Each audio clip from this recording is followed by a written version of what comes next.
Atenção! Começa agora uma teleaula de Física do ensino médio. Você vai assistir a teleaula de número 40. Bons estudos!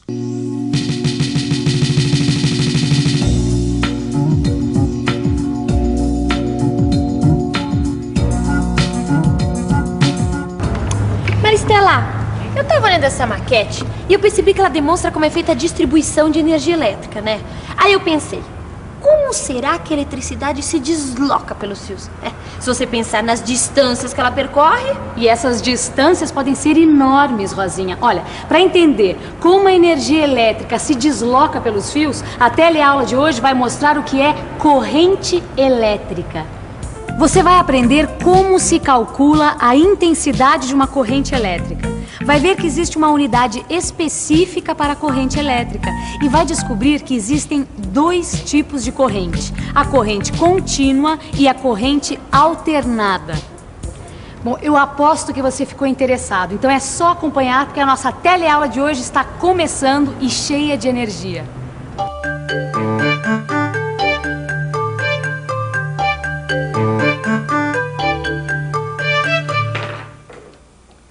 Ô Vicente, eu não sei não se vai dar certo essa história de a gente ficar trabalhando como eletricista, hein? Eu acho que nós não estamos craque nisso tudo, não estamos com essa bola não. Não se preocupa não, rapaz, você vai ver como vai ser fácil. Depois eu fiz um curso de eletricista, tô sabendo tudo. Não sei não, essa que é a minha dúvida, viu, meu amigo? Opa. Alô? Sim, senhora? Pois não? Qual foi o problema? Ah, coisinha simples. Sim, seu endereço? Rua? Certo. Pode ser hoje à tarde. Pois não. Então até lá. Até logo. Ah, viu só? Começamos o nosso primeiro freguês. Aliás, uma freguesa. Ela quer que troque os fusíveis da casa dela que queimaram por causa de um chuveiro elétrico.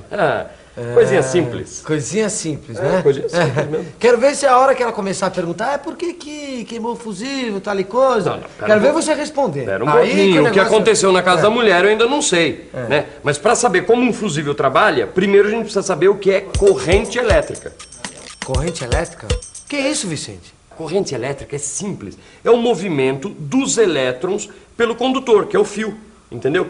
Existem outros portadores da corrente elétrica, mas os principais mesmo são os elétrons. Aí nós temos o condutor, o nosso fio elétrico. Vamos imaginar que uma determinada quantidade de carga passa por ele num intervalo de tempo qualquer. Aí nós temos a definição matemática de corrente elétrica. I, que representa a corrente elétrica, é igual a ΔQ, que representa a quantidade de carga que passa pelo condutor, sobre ΔT, que é o tempo gasto pelas cargas elétricas para atravessarem a seção transversal do condutor, que é representada por essa área achurada, que resulta da intersecção de um plano perpendicular ao condutor. A unidade usada para a corrente elétrica se chama ampere e tem esse símbolo. Isso mesmo, um A maiúsculo. 1 ampere equivale a 1 coulomb dividido por 1 segundo. Agora lembre-se, o coulomb é a unidade usada para cargas elétricas. Se nós pegarmos a definição de corrente, fica fácil.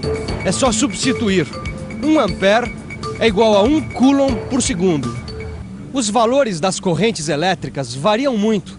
Por isso é muito comum a gente usar submúltiplos do ampere, como por exemplo o miliampere, que tem esse símbolo, e o microampere, que tem esse símbolo.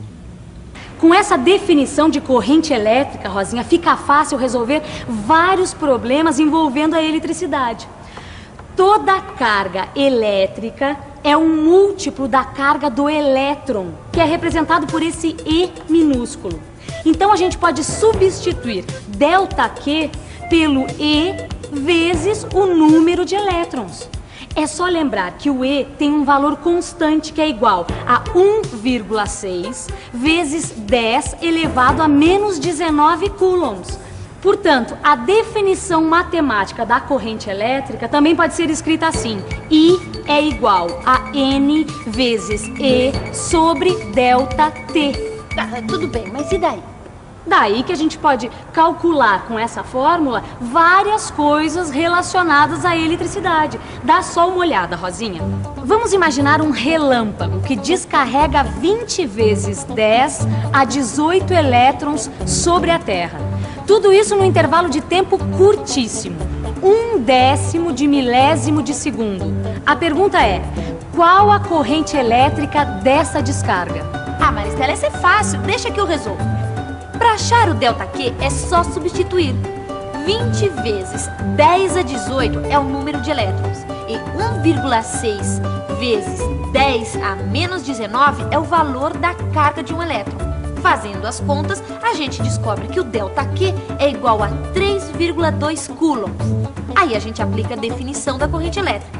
I é igual a ΔQ sobre ΔP. Aí é só fazer as contas. A corrente é de 32.000 amperes. Muito bem, Rosinha.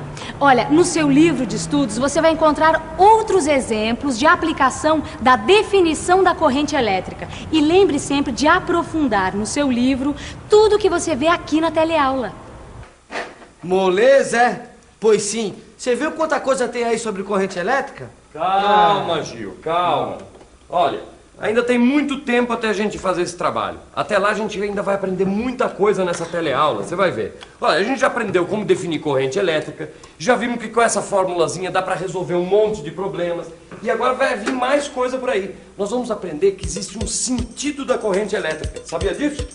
Ah, quer dizer então que os elétrons se movimentam num sentido determinado? Exatamente, Gil. Aliás, existe uma história muito interessante por trás da descoberta do sentido do movimento dos elétrons. Presta atenção.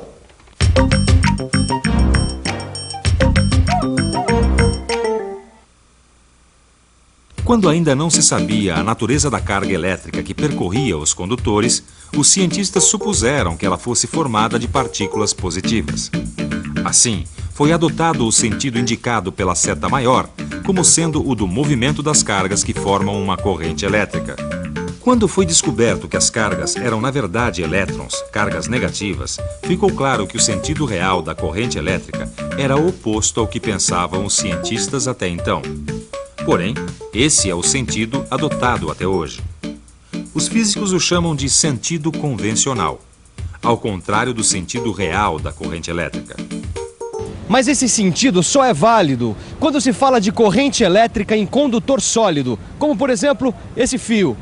Quando o condutor são gases ou líquidos, como por exemplo os gases que estão dentro dessa lâmpada fluorescente, então a gente fala que a corrente é formada por íons positivos e negativos. Dá uma olhada nesse esquema. Ele mostra o movimento de cargas quando o condutor é líquido ou gasoso. Repare que o sentido da corrente, dado pelo I, é igual ao sentido do movimento das cargas positivas. Agora, quando o condutor for de um material semicondutor, como por exemplo nesse chip de computador aqui, então o movimento da corrente elétrica é totalmente diferente. Nesses materiais aparecem muitas vezes buracos, lugares onde deveria estar um elétron. Quando um elétron ocupa esse espaço, é como se o buraco mudasse de lugar. Assim, nós temos um buraco positivamente carregado que vai se movimentando no material. E ele é positivamente carregado porque ocupa o espaço que deveria ser de uma carga negativa. Ok, existem vários sentidos de movimento da corrente elétrica. Agora me diz uma coisa. O que faz com que os elétrons que formam uma corrente elétrica se movimentem? Na verdade, Rosinha, os elétrons já estão em movimento. Só que é um movimento desordenado, em todas as direções. O que caracteriza a corrente elétrica é justamente o fato de que esse movimento passa a ter um sentido, num deslocamento bem lento. Olha, você pode pensar na corrente elétrica como se fosse uma escola de samba, onde os elétrons são os passistas que se movimentam rapidamente de um lado para outro. Só que a escola, como um todo, demora muito tempo para passar na avenida. Que coisa interessante, Maristela. Agora me diz uma coisa. Se o movimento da corrente como um todo é tão lento, por que quando eu aperto esse botão aqui, ó, a luz se acende imediatamente? Ah, mas para aprender como isso acontece, Rosinha, primeiramente você tem que entender a relação entre campo elétrico e corrente elétrica. Olha só, o surgimento do campo elétrico é o que faz com que o elétron se mova num determinado sentido. Agora eu tô me lembrando. Eu tô me lembrando das aulas de eletrostática. Quando uma carga elétrica é colocada numa região onde existe um campo elétrico, essa carga sofre ação de uma força que a obriga a se deslocar. É isso mesmo, Rosinha. Olha, vamos dar uma olhada nessa lâmpada que você está segurando, certo? Olha só. Os elétrons que geram a corrente elétrica que acende o filamento da lâmpada já estão no filamento. Olha, elas não saem do interruptor para vir até aqui. Não, os elétrons já estão aqui dentro, se movimentando desordenadamente. Quando a gente aperta o interruptor, um campo elétrico percorre o fio e é como se esse campo elétrico desse uma ordem para que os elétrons parem de se movimentar aleatoriamente e passem a ter um movimento com um sentido, formando uma corrente elétrica. E o campo elétrico, esse sim, viaja a uma velocidade fantástica, próxima à velocidade da luz. Ah, por isso que a luz acende instantaneamente. Exatamente. O campo elétrico determina o movimento dos elétrons. Quando o campo elétrico tem um sentido único, então ele faz com que os elétrons se movimentem apenas em um sentido. É o que nós chamamos de corrente contínua, que é gerada por pilhas e baterias e que percorre a maioria dos aparelhos eletrônicos, como por exemplo essa calculadora aqui. Quando o campo elétrico oscila, ele faz com que os elétrons se movam ora para um lado, ora para o outro. Isso é o que nós chamamos de corrente alternada, que é o tipo de eletricidade das nossas casas e da iluminação pública. Ô, rapaz, quer dizer então que aqui tem uma corrente alternada entrando na casa. Exatamente, Gil. E essa corrente, como todas as outras, ela precisa de um condutor para se propagar. No caso, são esses fios aqui, olha, que estão entrando na casa, tá certo? O condutor, ele permite o movimento dos elétrons e, ao mesmo tempo, permite que o campo elétrico passe ordenando o movimento dos elétrons. Compreendeu? Ah, agora eu entendi. O fusível derreteu, cortou a corrente. Exatamente. Aí o campo elétrico não conseguiu alcançar os elétrons, que estão no resto do circuito e no resto dos fios da casa. Exatamente. Agora, nos fios dentro da casa, os elétrons estão lá e estão em movimento, entendeu? Agora, sem o campo elétrico, esse movimento é aleatório, não caracteriza uma corrente elétrica, entendeu? Por isso que o chuveiro da Dona Yara parou. Agora, os elétrons estão lá, o que não tem é corrente elétrica. Grande Vicente, tá aí, ó. O rapaz me surpreende, às vezes até aprendo coisas com ele. Mas olha, vamos deixar isso de lado porque agora é hora da revisão. E atenção, se liga aí que é hora da revisão. Na teleaula de hoje, você aprendeu o que é corrente elétrica. Viu como é sua definição. E teve um exemplo de como essa definição pode ser empregada. Você aprendeu também que a corrente elétrica tem um sentido. E que esse sentido varia de acordo com o material de que é feito o condutor. No caso dos condutores sólidos, como os fios elétricos, por exemplo, você viu que existe um sentido convencional e um sentido real. Finalmente, você viu a relação entre campo elétrico e corrente elétrica.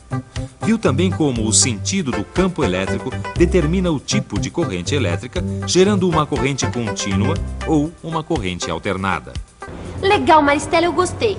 Mas eu fiquei com uma curiosidade. A gente falou em campo elétrico. A gente falou que o campo elétrico é que provoca o movimento dos elétrons. Mas de onde vem o campo elétrico? Hoje você está cheia de boas perguntas, hein, Rosinha? Mas não vai dar para responder hoje, tá bom? Vai ficar para a próxima teleaula. Eu espero você, hein? Não se esqueça de consultar o seu livro de estudos. Nele você vai poder aprofundar tudo que a gente viu hoje, tá bom? Então até a próxima. Tchau!